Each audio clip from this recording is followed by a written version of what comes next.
Hallelujah. सभी को जय मसीह की।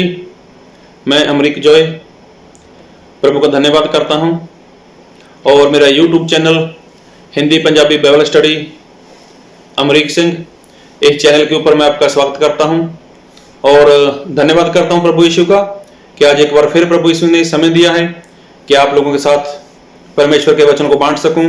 और एक जरूरी बात कहना चाहता हूं आप लोगों से कि आप इस वीडियो को अंत तक देखना। तो पसंद आए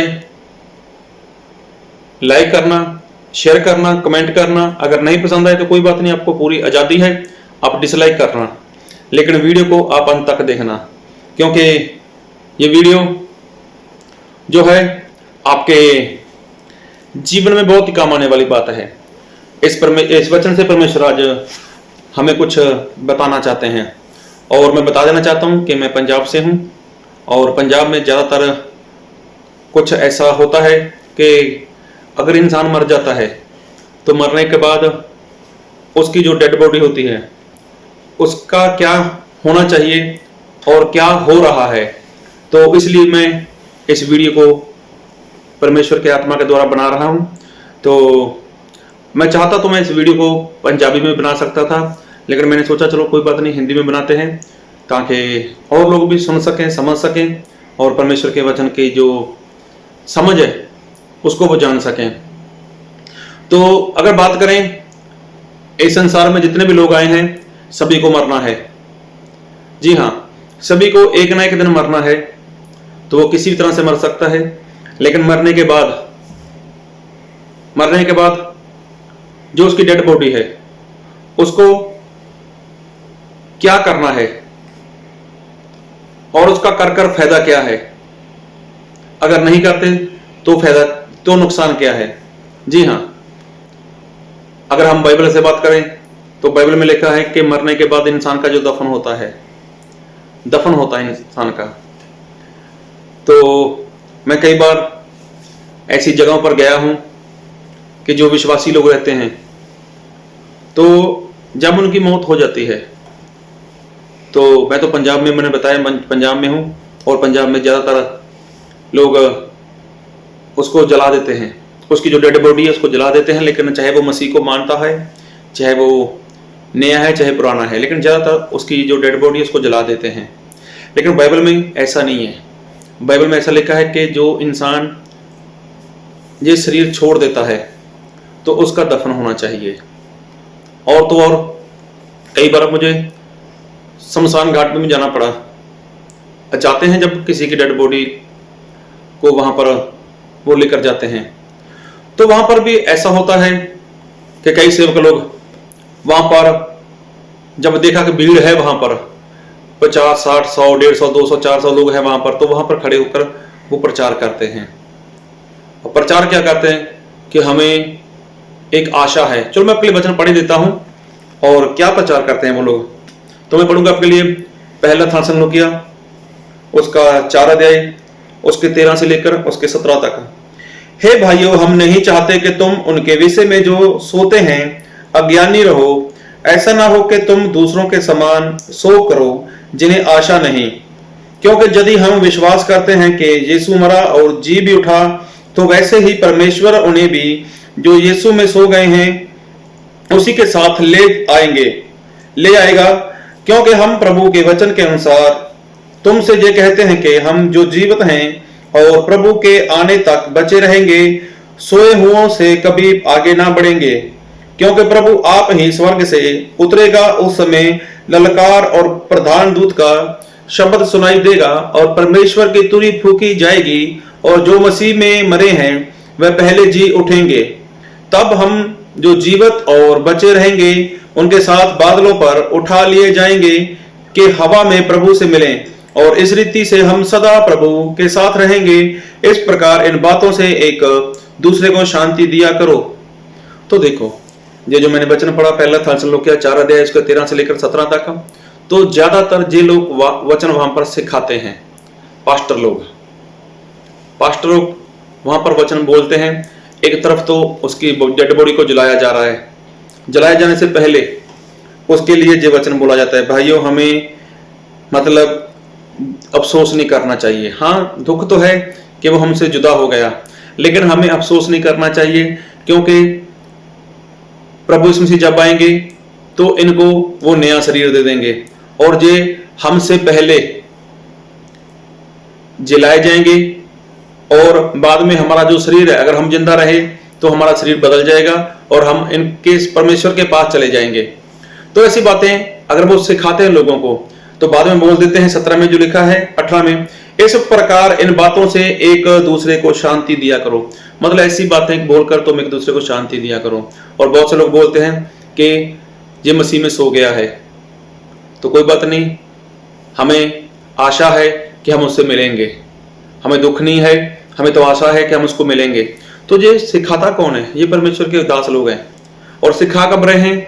जब वो जलाए जाने के बिल्कुल नजदीक है, जब उस डेड बॉडी को मतलब चिखा के ऊपर रख दिया गया है और थोड़े समय के बाद उसको उसकी डेड बॉडी को जला दिया जाएगा, तब ये बातें लोग सिखाते हैं। तो क्या ये वचन सही है? और जो इंसान ऐसा वचन सिखाता है तो क्या सही है?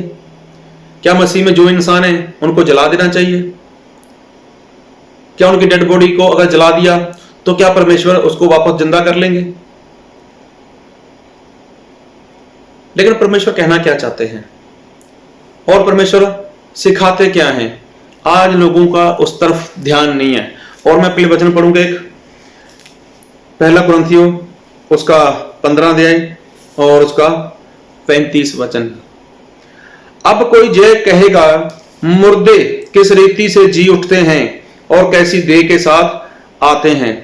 तो देखो यहां पर एक सवाल है, कहने वाले क्या कहेंगे, अरे मुर्दे कैसे जी उठ सकते हैं और कैसे उठेंगे, कैसे जिंदा हो जाएंगे और कौन सी शरीर लेकर जिंदा होंगे?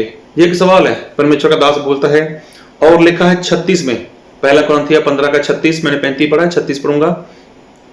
और लिखा है, हे निर्बुद्धि, बात को ध्यान से सुनो, हे निर्बुद्धि, जो कुछ तुम बोता है जब तक वह ना मरे जलाया नहीं जाता। देखो बाइबल में स्पष्ट और सीधा लिखा है कि जो तू नहीं बोता, एक बार फिर पढ़ूंगा, हे निर्बुद्धि, जो कुछ तू बोता है जब तक वह ना मरे जलाया नहीं जाता। तो बाइबल में स्पष्ट लिखा है कि जो तू बोता है जब तक वह ना मरे तो जलाया नहीं जाएगा। मतलब पहले बोना है, उसको बोना है पहले। बोना किसको है?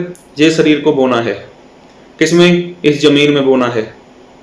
इसका मतलब ये शरीर क्या है? बीज है, इसको बोना है।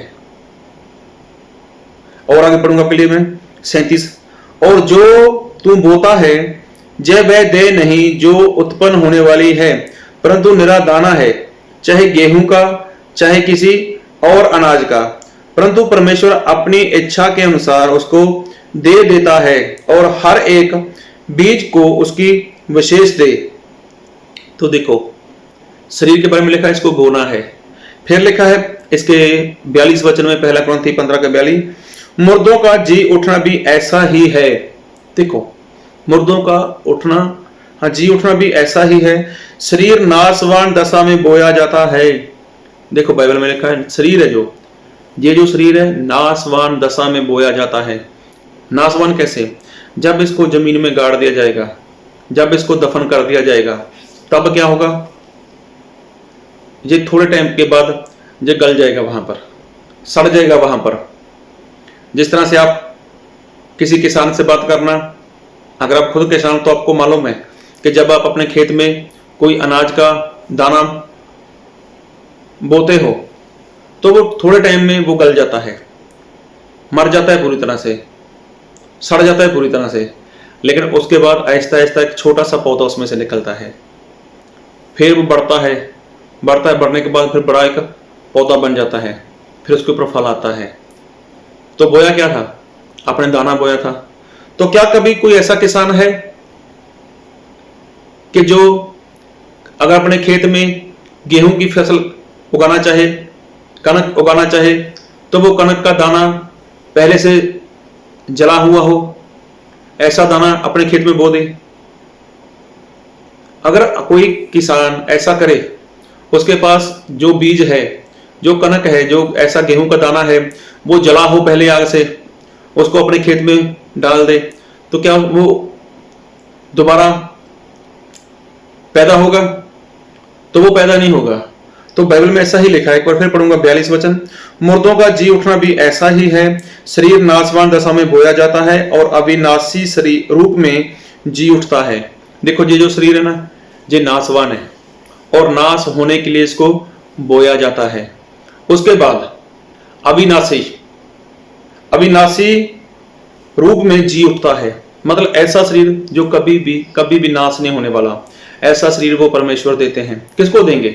जो पहले वहां पर बोया गया, पहले वहां पर बोया गया, फिर वो अविनाशी रूप में जी उठता है। वह अनादर के साथ बोया जाता है और तेज के साथ जी उठता है, निर्बलता के साथ बोया जाता है और सामर्थ्य के साथ जी उठता है। स्वाभाविक देह बोई जाती है और आत्मिक देह जी उठती है। जबकि स्वाभाविक देह है तो आत्मिक देह भी है।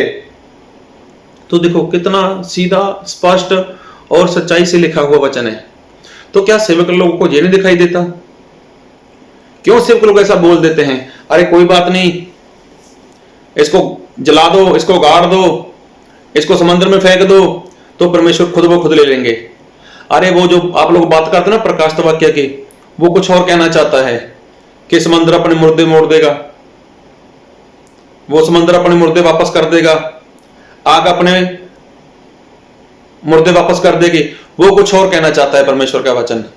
लेकिन यहां पर सीधा और स्पष्ट लिखा है कि बोया है तो ही वो जी उठेगा। मतलब ये जो शरीर है ना, मेरा, आपका, हमारा, इसको क्या करना है? इसको बोना है। अगर बोगे तो ही ये वहां पर नाश हो जाएगा, उसके बाद इसको नया शरीर मिलेगा। तो ये परमेश्वर की आज्ञा है। लेकिन आज के सेवक लोग शमशान घाट में चले जाते हैं और उनके सामने ही वो इंसान जलाए जाने के बिल्कुल नजदीक होता है, वहां पर प्रार्थना करते हैं, हमें अफसोस नहीं करना चाहिए, प्रभु यीशु मसीह आएंगे, सबसे पहले जो मर चुके हैं, जो मसीह में सो चुके हैं, उनको जिंदा कर दिया जाएगा। तो ऐसे ऐसे वो लोग वहां पर वचन देते हैं लोगों को। अरे हमें तो खुश होना चाहिए कि जी हमसे पहले वहां पर ऐसा हो गया इसके साथ, और हम प्रभु यीशु मसीह के पास जाएं, उसके पहले जे लोग जलाए जाएंगे, प्रभु यीशु मसीह इनको जिंदा करेगा और हम प्रभु यीशु मसीह के पास चले जाएंगे। ऐसे न जाने कैसे कैसी वो बातें कहां से पकड़ते हैं, कैसे कैसे लोगों को सिखाते हैं। और कुछ लोग ऐसे हैं कि उनकी बातें को में फंस भी जाते हैं लोग ऐसी बातों में। तो क्या ये बातें परमेश्वर के वचन के खिलाफ नहीं है? अरे कौन सा ऐसा इंसान है जो आत्मा और सच्चाई के साथ परमेश्वर के पीछे चला हो और उसको मिट्टी ना दी गई हो, उसका दफन ना किया गया हो? बाइबल में लिखा है कि जो दुष्ट है उसका दफन नहीं होगा। साउल जो इजराइल प्रजा का पहला राजा था, उसके साथ ऐसा ही हुआ था। वो दुष्टता करने लगा और मरने के बाद उसने तो आत्महत्या कर ली थी, उसको जला दिया गया। बात को सुनो, समझो।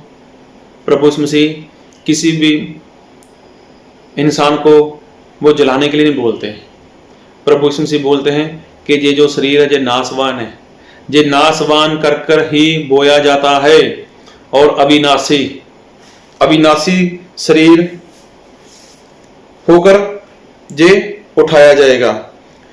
फिर लिखा है, वह अनादर के साथ बोया जाता है और तेज के साथ जी उठता है, निर्बलता के साथ बोया जाता है और सामर्थ्य के साथ जी उठता है। स्वाभाविक देह बोई जाती है और आत्मिक देह जी उठती है। जबकि स्वाभाविक देह है और तो आत्मिक देह भी है। देखो बार बार लिखा है बोया जाता है, बोया जाता है। आप लोग स्वाभाविक देह बो दो तो आत्मिक देह मिल जाएगी। आप लोग निर्बल को बो दो तो क्या होगा? सामर्थ्य के साथ वो जी उठेगा। तो करना क्या है? ये जो शरीर है ना, जिसको बोना होता है। जिस तरह से एक किसान अपने खेत में बी बोता है, तो जब ये बोते तो इसको बी समझो। आप ये बीज है। किसी भी इंसान का शरीर अगर वो मर गया, वो समझो बीज है। तो बीज को जमीन में गाड़ना है, उस बीज को जमीन में बोना है आपको। अगर आपकी बिरादरी, आपका समाज, आपके लोग, आपके परिवार वाले आपके दफन के खिलाफ हैं, तो कोई बात नहीं, आप जाओ कोर्ट में जाओ, वहां पर अपना एफिडेविट लेकर दे दो कि मेरे मरने के बाद मेरा शरीर ये बीज के समान मिट्टी में गाड़ दिया जाए।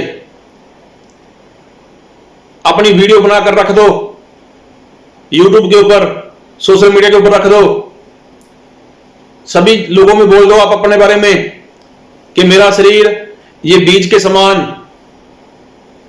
जमीन में गाड़ देना है, ताकि जब प्रभु यीशु मसीह आएंगे तो इसी शरीर को मेरे प्रभु यीशु मसीह वो आत्मिक शरीर दे देंगे। अरे जब आप बोते ही नहीं हो, जब आपने बोया ही नहीं है, तो पैदा कहां से होगा? वो पैदा होने वाला ही नहीं है। अरे जब एक किसान अपने खेत में जला हुआ दाना, आग से जला हुआ दाना, वो खेत में उसको बोता ही नहीं है, वो जानता है कि इसके ऊपर फल नहीं आने वाला, इसका कोई आकार नहीं होने वाला। तो जब वो किसान जानता है तो वो ऐसा बीज अपने खेत में नहीं बोता, तो फिर आप ऐसे कैसे सोच सकते हो? अरे ऐसे कैसे आपको सेवक बता सकता है, ऐसे कैसे सेवक आपको समझा सकता है कि कोई बात नहीं, जला दो, समंदर में डाल दो, इसको दफन कर दो, तो वो तो प्रभु यीशु मसीह सर्वशक्तिमान है, वो सब कुछ कर सकते हैं। अरे नहीं करेंगे प्रभु यीशु मसीह ऐसा कुछ आपके लिए, जब आप परमेश्वर की आज्ञा को नहीं मानना चाहते, जब आप परमेश्वर की आज्ञा की पालना नहीं करना चाहते। और मैं तो बोलता हूं ऐसे सेवक लोगों को लात मारकर बाहर निकाल दो अपने घर से, उनकी चर्च में जाना बंद कर दो आप लोग, जो ऐसी गलत शिक्षा आपके कानों में भर रहे हैं। बाइबल में बार बार लिखा है, बो दो बो दो बो दो। अगर बोया है तो काटोगे, अगर बोया है तो ही मिलेगा। नाशवान शरीर बोया है तो ही आत्मिक शरीर मिलेगा आप लोगों को। अगर आपका सेवक आपके लिए गलत सिखा रहा है तो लात मार के आज ही बाहर निकाल दो उसको। आप लोग नहीं जिंदा होने वाले वहां पर। इसलिए जो प्रभु यीशु से बोलते हैं, एक बार फिर पढ़ूंगा आपके लिए मैं, पहला कुरिन्थी 15:35। अब कोई जे कहेगा मुर्दे किस रीति से जी उठते हैं और कैसी देह के साथ आते हैं। हे निर्बुद्धि, जो कुछ तू बोता है जब तक वह ना मरे जलाया नहीं जाता। कितना सीधा और स्पष्ट लिखा है, जो तुम बोता है जब तक वो ना मरे। अरे जब ये शरीर आपका मिट्टी में डाल दिया जाएगा ना, जब गल जाएगा, सड़ जाएगा, खत्म हो जाएगा, प्रभु यीशु मसीह आएंगे, इसी शरीर को प्रभु यीशु मसीह आत्मिक शरीर बनाकर उठा लेंगे। तो सिखाओ अपने सेवक लोगों को, अगर नहीं मानते तो छोड़ दो उनको, लेकिन अपने लिए इंतजाम करो। आपकी बिरादरी, आपके लोग कुछ भी बोले आपको, लेकिन आपको उनकी नहीं सुननी, आपको अपने परमेश्वर की सुननी है। परमेश्वर ने कितना सीधा और स्पष्ट लिखा है। अगर शारीरिक शरीर है ना, तो आत्मिक शरीर है। तो ये शरीर आपको बीज के रूप में दफन करना है, इसको गाड़ना है। गलेगा, सड़ेगा, मरेगा तो ही ये दोबारा जन्म लेगा। अगर जल गया, राख बन गई, उसके बाद कुछ भी नहीं हो सकता। वो समंदर वाली बातें, वो आग वाली बातें, वो कुछ और कहना चाहती हैं। अरे बड़े बड़े सेवक लोग, उनको शैतान ने भरमा दिया है, वो आज वो भ्रम में चल रहे हैं कि प्रभु उसमें से सर्वशक्तिमान, वो कुछ भी कर सकते हैं। लेकिन वो बात वहां पर नहीं फिट होती जहां पर आप लोग कर कर बैठे हुए हो। इसलिए आप अपने आप को बचा लो। परमेश्वर आपसे प्रेम करना चाहते हैं, इसलिए अपनी आंखें खोल लो। आज से ही आप अपने लिए कुछ ऐसी व्यवस्था करो कि आपका शरीर वो बीज के समान बोया जाए, और उसके लिए आपको मसीह में अच्छे से जीवन जीना है। नहीं तो बोने वाले तो बहुत लोग हैं, बहुत से कुछ लोग हैं जो मरने के बाद किसी का दफन करते हैं। लेकिन ऐसा नहीं कि आपका दफन हो गया आप स्वर्ग में चले गए, लेकिन उसके लिए आपको परमेश्वर के वचन के अनुसार जीवन जीना है। परमेश्वर की हर एक आज्ञा को आपको पूरा करना है। तो आप अगर ऐसा करते हो तो परमेश्वर आपको स्वर्ग में ले लेंगे। आपका दफन, आपका शरीर का बोया जाना, ये बहुत बड़ी बात है।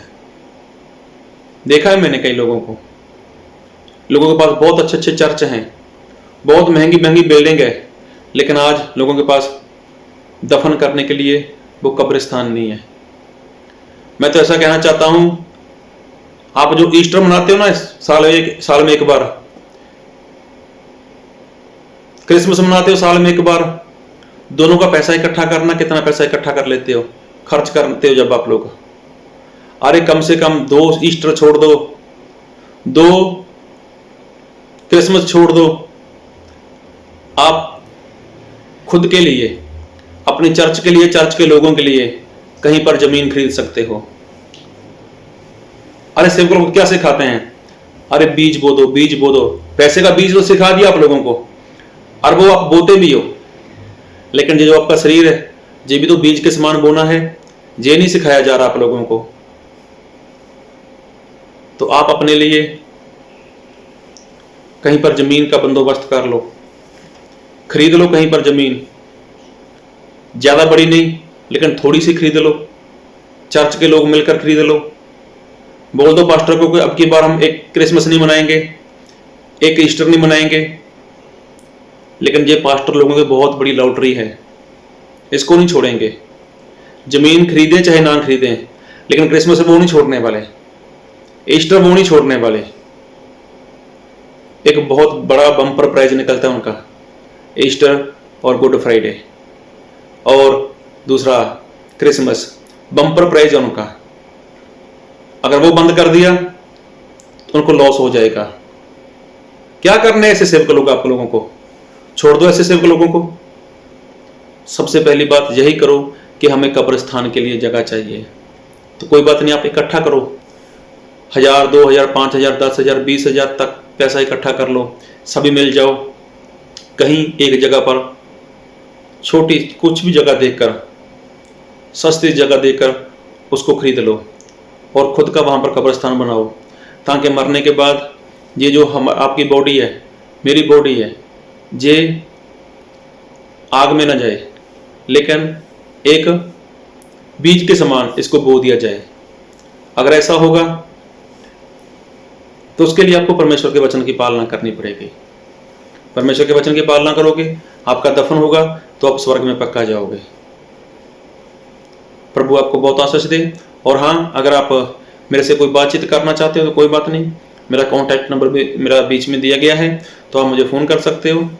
तो मिलना चाहते हो तो मैं समय निकाल कर आपके पास आ भी सकता हूँ, तो लेकिन विवाद के लिए नहीं। तो वीडियो पसंद आए तो शेयर करें, कमेंट करें, लाइक करें। अगर नहीं पसंद आए तो कोई बात नहीं, डिसलाइक करना, डिसलाइक में कमेंट भी करना। प्रभु आपको आशीष दे। आमीन।